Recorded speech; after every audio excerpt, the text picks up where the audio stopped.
Quiero conversar sobre este tema con nuestro próximo invitado, Ricardo Ferro. Él es abogado y fue congresista de Colombia. Señor Ferro, bienvenido. Gracias por estar aquí. Y Dani, un gusto también para mí estar con ustedes.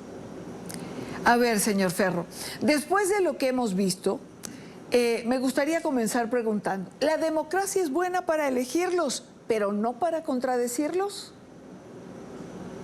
Eso es lo más grave que está pasando hoy en día en Colombia, que la democracia está siendo manipulada en el concepto propio de la misma. Y entonces ya la democracia no sirve cuando las mismas reglas imponen que las mayorías son las que deben tomar las decisiones. Pues en un Congreso de la República, que en una de sus comisiones estableció con base en el reglamento del Congreso, con base en la normatividad vigente, que un proyecto de ley no podía avanzar, entonces sirve de excusa para decir que es que toca salir a la calle y toca por vías de hecho hacer lo que no se pudo hacer con base en la democracia. Es una manera, un estilo de actuar con poca altura, por calificarlo de alguna manera, ¿no? Es decir, se apela siempre a la descalificación en lugar de argumentar. Claro, de acuerdo, y a estigmatizar y a poner en el ojo de la opinión pública a quien está en contra de ellos. Pero yo creo que aquí hay un tema de fondo, y es que se están prendiendo las alarmas. Aquí lo que está de por medio es la intención de quedarse en el poder, de que haya una ruptura democrática en Colombia y de que por las vías de hecho se vayan a quedar en el poder. Entonces las alarmas se deben prender tanto dentro de Colombia como a nivel internacional, porque lo que está haciendo el hoy presidente Gustavo Petro es tratando de incendiar el país. Lo trató de incendiar hace unos años cuando el famoso estallido social, lo ha tratado de incendiar nuevamente siendo presidente de la República, trató de cazar una pelea, de provocar a Donald Trump con una excusa de algo que se venía haciendo desde antes de Donald Trump, que se venía haciendo dentro del gobierno de Gustavo Petro y antes de ese gobierno, pero con el ánimo de que se tomaran unas represalias no contra él, sino contra Colombia.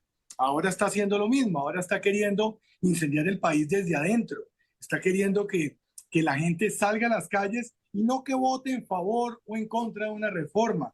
Y eso pues queda claro cuando quienes arrancan a defender las reformas que él propone ni siquiera son beneficiarios de las mismas.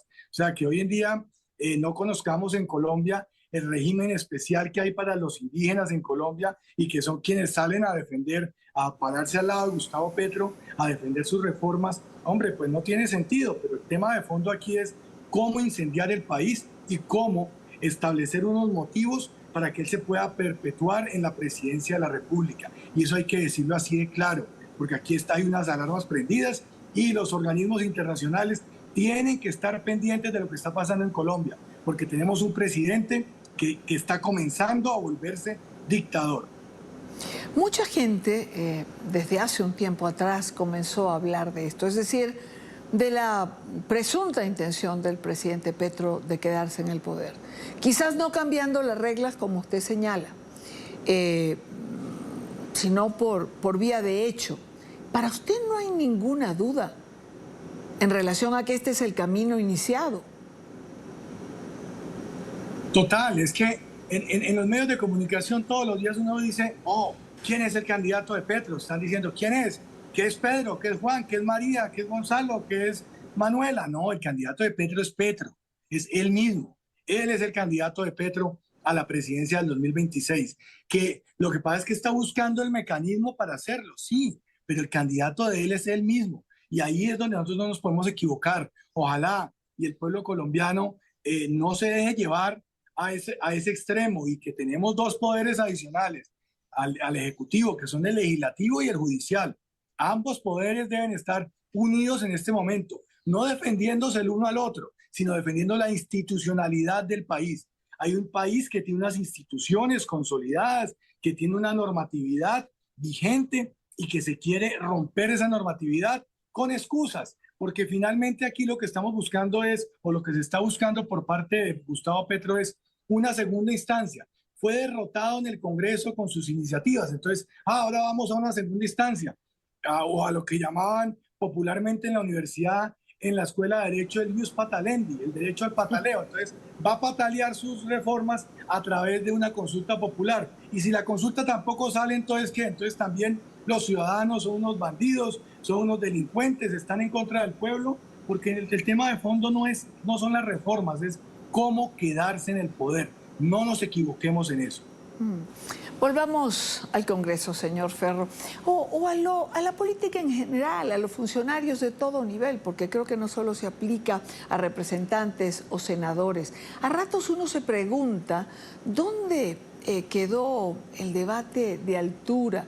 ¿Dónde quedó el que los mejores fueran aquellos que optaran a cargos públicos y que de alguna manera, digamos, la claridad de un debate de cara al país fuese la que señalara el camino?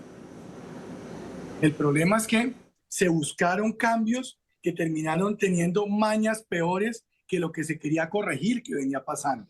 Entonces aquí, pues lo importante hacia adelante es que primero que todo podamos hacer respetar la democracia en Colombia, que la democracia no se vaya a perder. Y dentro de las vías democráticas, que entiendan quienes participan en el escenario político que hoy en día con las redes sociales, con los medios de comunicación, con todas las instancias que tiene la gente para informarse, pues cada vez es más fácil ejercer un control político, un control ciudadano sobre lo que están haciendo los gobernantes y que es fundamental que quien se meta a lo público no se meta a resolver problemas privados, no se meta ni a resolver problemas económicos que lo lleven a la corrupción, ni a resolver otro tipo de poder, de problemáticas que tenga dentro de la misma persona, sino que entienda que esto es sirviendo a los demás y que tenemos que entender que la política se puede recuperar si entre todos defendemos la institucionalidad del país. Pero lo peor que le puede pasar a Colombia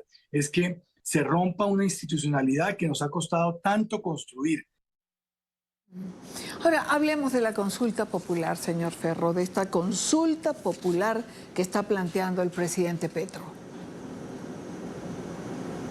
Yo creo que el Congreso tiene que revisar por qué se va a hacer una consulta popular, si hay lugar o no a hacer una consulta popular, porque ya el Congreso, que tiene la legitimidad dada por el pueblo colombiano, decidió que esa reforma no debe seguir. Entonces, en razón a que cuando ya hubo una instancia que es definitiva, que no tiene ningún tipo de superior jerárquico diferente al que se quiere inventar en este momento, porque si bien el mandato popular depende del pueblo, en el momento en que se posesiona el Congreso de la República, actúa en nombre del pueblo. Y para poder relevarlo, pues tiene que haber sencillamente la terminación del periodo y la elección de un nuevo Congreso o la elección de una Asamblea Nacional Constituyente. Ninguna de las dos situaciones están ocurriendo en este momento. Una consulta popular no se puede volver una segunda instancia del Congreso de la República.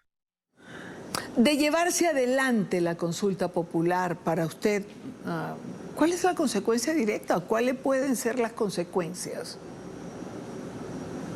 Que le puede pasar a Colombia es tener un presidente candidato durante un año con la excusa de una consulta popular, saliendo a las calles, ya sabemos cómo su discurso incendiario, diciendo que el que está en contra de él no está en contra de él, sino está en contra de Colombia, está en contra de los pobres, está en contra de los trabajadores, está en contra, mejor dicho, de todo lo que es políticamente correcto, y sencillamente lo que quiere es incendiar y polarizar el país más de lo que está hoy en día.